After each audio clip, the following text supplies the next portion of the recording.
Welcome back TVK soldiers. என்னப்பா ரெடியா? இன்னைக்கு என்ன பார்க்க போறோம்னா தீய சக்தியோட பராசக்தி குரலி வித்தையா ரிவ்யூ தான் பார்க்க போறோம். புரியுது உங்களோட மனசுல நீங்க என்ன நினைக்கிறீங்கன்றது. ஏண்டா நாங்களாம் படத்துக்கே போகாம பொங்கல் வீட்லயே உட்காந்துட்டு இருக்கோம். ஜனநாயகம் படம் ரிலீஸ் ஆகல, நீ மட்டும் போய் பார்த்துட்டு வந்து இப்ப வந்து கதை சொல்லிட்டு இருக்கியா?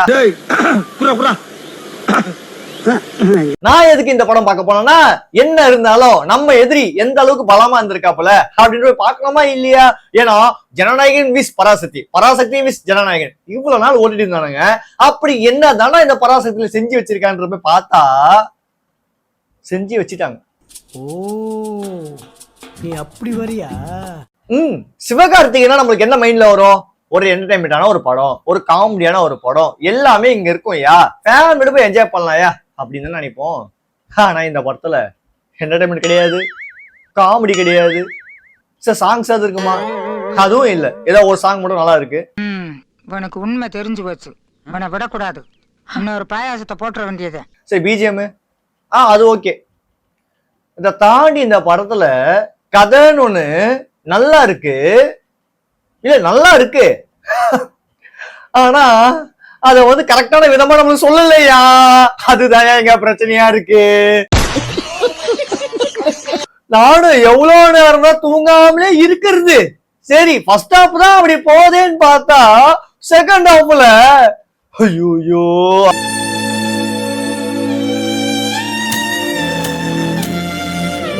அந்த கிளைமேக்ஸ் முன்ன வரைக்கும் தூங்கிட்டேன். சத்தியமா தூங்கிட்டேன்யா. அதுவும் ஃபர்ஸ்ட் ஷோக்கு வேற போயிட்டோமா. நம்ம வழக்கமா வீட்டுல 10 மணி எழுந்துப்போம். ஃபர்ஸ்ட் ஷோ 9 மணிலாம் போய் பார்த்த உடனே ஃபர்ஸ்ட் ஹாஃப்லயே காலி. சரி செகண்ட் ஹாஃப்ல ஓரளவுக்கு நல்லா இருக்கும்னு பார்த்தா செகண்ட் ஹாஃப்ல அதுக்கு மேல என்னதையா இந்த படத்துல சொல்ல வரீங்க அப்படின்னு பார்த்தா நல்லா ஒரு கருத்துள்ள ஒரு விஷயமா தான் சொல்லியிருக்காங்க. ஓவரால் படம் வந்து பார்க்கலாமா அப்படின்னு கேட்டீங்கன்னாக்கா ஃபேமிலியோட போய் பார்க்கலாம். என்டர்டைன்மெண்ட்ல போய் பார்க்கணும் அப்படின்னு நினைச்சீங்கன்னா சத்தியமா போவாதீங்க. படம் வெரி ஒஸ்டா இருக்கும், உங்களுக்கு இது பிடிக்காது. சிவகார்த்தியின் படம் மாதிரி இது இருக்குமான்னு கேட்டீங்கன்னா அதுக்கு வாய்ப்பே கிடையாது. சரி அப்படி என்னதான்டா படத்துல இருக்குன்னு பார்த்தா நல்ல ஒரு கதைங்க. இந்த கதையெல்லாம் நம்ம கண்டிப்பா தெரிஞ்சுக்கணும். அப்படியே பிளாஷ்பேக் போனா ஒரு 60 வருஷத்துக்கு பின்னாடி விண்டேஜை காட்டுறாங்க. நம்ம தமிழர்கள் தன் தமிழ் மொழிக்காக எவ்வளவு போராடினாங்க அப்படின்றத காமிக்கிறதுக்கான ஒரு படம் தான் இந்த ஒரு படம். படம் கதை நல்லா இருக்கு, ஆனா படம் ஸ்கிரீன் பிளே நல்லா இல்ல. இதுதான் நான் சொல்ல வரேன். சோ அதனால ஓவரால் இந்த பொங்கலுக்கு வேற எந்த ஒரு படமும் ரிலீஸ் ஆகாதனால சோ கலெக்ஷன்ல இந்த படம் வந்து ஓரளவுக்கு போய்கிடும் நினைக்கிறேன்.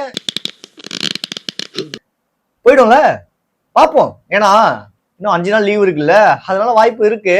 பட் இருந்தாலும் அங்கங்க ஒரு சில தியேட்டர்ல வந்து அடிச்சிட்டு இருக்கதும் பார்த்துன்னு தான் இருந்தேன். அப்படி என்னதான் சென்சாருக்கு இந்த படத்துல ஒரு பிரச்சனை அப்படின்னு பார்த்தா காங்கிரஸ் எல்லாம் கூட்டு வந்து உள்ள வச்சிருக்காங்க. சோ அங்க கொஞ்சம் பேச்சு எழுப்படும் இல்லையா, அதனால வாய்ஸ்ல மட்டும் நிறையவே மியூட் பண்ணிருக்காங்க. சோ ஒரு படமா நம்ம இதை போய் பார்க்கும் போது நம்ம அந்த படத்துக்குள்ள உள்நோக்கணுமா இல்லையா, அப்படி ஒரு விஷயமே இதுல இல்ல. ஏன்னா ஸ்கிரீன் பிளே அவ்வளவு ஒஸ்ட்டுங்க. எந்த அளவுக்கு ஸ்லோவா போக முடியுமோ அந்த அளவுக்கு ஸ்லோவா போயிருக்கு படம். ஏன்னா நிறைய அன்வான்டட் சீன்ஸ் இந்த படத்துக்குலாம் லவ் சீன்ஸே தேவையில்ல, அதுவே ஒரு அரை மணி நேரம் வச்சு ஓடிட்டாங்க. இந்த படத்துக்கு எப்படிதான் யூஏ கொடுத்தான்னு தெரியல. ஏன்னா செகண்ட் ஹாஃப்ல அவ்வளவு வயலன்ஸ், அதுவும் பிளட் எல்லாம் அப்படி காட்டுவானுங்க. அந்த பிளட் பிளர் கூட பண்ணாம காட்டுவானுங்க. அப்புறம் எப்படி இங்க யூஏ சான்றிதழ் கிடைச்சது அப்படின்னு பார்த்தா ப்ரொடக்ஷன் வந்து இன்பநிதி. அதனால என்ன பொறுத்த வரைக்கும் இந்த படம் வந்து நல்லா இருக்கா அப்படின்னு நீங்க கேட்டீங்கன்னா கண்டிப்பா ஆவரேஜ் நான் சொல்லுவேன், நல்லா இல்லைன்னு சொல்ல மாட்டேன். ஏன்னா கொண்டு வந்திருக்க கருத்து வந்து ரொம்ப முக்கியமான ஒரு கருத்து, ஆனா அதை பயன்படுத்துற விதம் தான் நல்லா இல்ல. அதனால கருத்து நல்லா இருக்கு, படம் நல்லா இல்ல. ஃபேமிலியோட போய் பார்க்கலாம், ஒரு வாட்டி பார்க்கலாம், அவ்வளவுதான் இந்த படத்துல நம்ம பேச முடியும். மற்றபடி நீங்க ஒரு எஸ்கே ஃபேன்ஸா போய் பார்த்தீங்கன்னா கண்டிப்பா உங்களுக்கு ஒரு ஏமாற்றம் இருக்கும். அதை தாண்டி இந்த படத்துல ஜெயம் ரவியோட ரோல் வந்து சூப்பரா மேட்ச் ஆயிருக்கு. அவரோட பர்ஃபார்மன்ஸ் நல்லாவே பண்ணியிருக்காரு. சிவகார்த்தியின் என்னைய கேட்டா சிவகார்த்தியின் பண்ணதை விட ஜெயம் ரவி வந்து சூப்பரா பண்ணியிருக்காரு. அவரு கொடுத்த ரோல் வந்து அதை தாண்டி வந்து அதர்வாலும் ஓரளவுக்கு சூப்பரா பண்ணியிருக்காங்க. ஹீரோனிக்கு பெருசாலாம் ஒன்றும் ரோல் வைக்கல. பட் ஹீரோனி இங்க சொருகணுன்றதுக்காக சொருகி வச்சிருக்காங்க. மற்றபடி வந்து ஹீரோனி இங்க வைக்கணும் அப்படின்னு அவசியமே இல்ல. இந்த படத்தோட கதையை பாத்தீங்கன்னா 2 நிமிஷம் சொல்லி முடிச்சிடலாம். ஹீரோவுக்கு வந்து ஆரம்பத்துல இருந்து போராடணும் ரொம்ப பிடிக்கும். ஸோ ஹிந்தி உள்ளவே வரக்கூடாது அப்படின்றது ரொம்பவே குறிக்கோளா இருப்பாரு. அதனால ஒரு பிரச்சனையாகி அவர் நண்பரை வந்து சுட்டுவாங்க. சுட்டதுக்கு அப்புறமேட்டுக்கு ஒரு வெறியில வந்து இதுக்கப்புறம் நம்ம போராடவே கூடாது, நம்மளால நம்ம நண்பன் செத்துட்டான், இதெல்லாம் போராடவே கூடாது அப்படின்ற ஒரு வெறியில இருப்பா போல.